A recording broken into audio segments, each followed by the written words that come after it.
Tinalakay ng Wage Board at DOLE ang tamang pagpapasahod at pagiging produktibo ng mga empleyado sa ilang pribadong kumpanya sa Lipas City. Alamin yan sa report ni Denise Abante.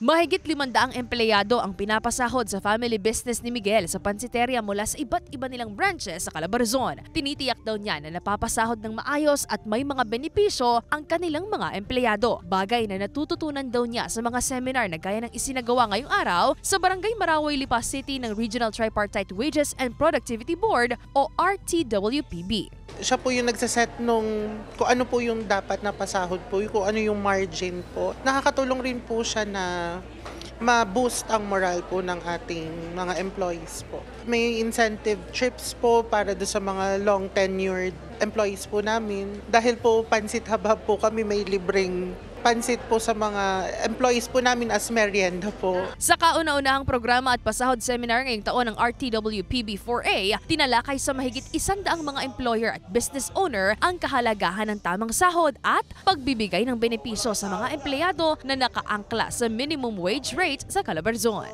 Kahit paano mabalitaan natin sila saan tumatakbo ang pasahod, on current situation, anong nangyayari sa mga pasahod at mga tinitingnan natin na galing sa Senado, galing sa Kongreso, galing sa mga programa na nais nating ipa-implement sa kanila. Matatandaang September 24, 2023 nang itaas sa 385 pesos ang minimum wage sa Calabarzon mula sa 335 pesos kada araw. Sa ilang pag-aaral daw kasing isinagawa ng ehensya, nakaaapekto ang pagtaas ng sahod sa pagiging produktibo ng mga manggagawa. Bagay na malaking tulong daw para sa HR assistant na si Christine. Kabilang kasi ang kanilang kumpanya sa minimum wage earners outside Metro Manila na nakatatanggap lamang ng 385 pesos to 425 pesos per day, depende pa sa lugar na kinaroroonan nila. Ngayon po pinag-iisipan pa namin kung ano pang program ang dapat namin maibigay sa mga empleyado namin para naman kumbaga maging thankful sila na naging part sila ng company namin. Ayon pa sa RTWPB4A, hindi pa tiyak kung may muling pagtaas sa minimum wage ngayong taon. Noong September, yun na po yung pagtaas na sinasabi natin. And as of current condition,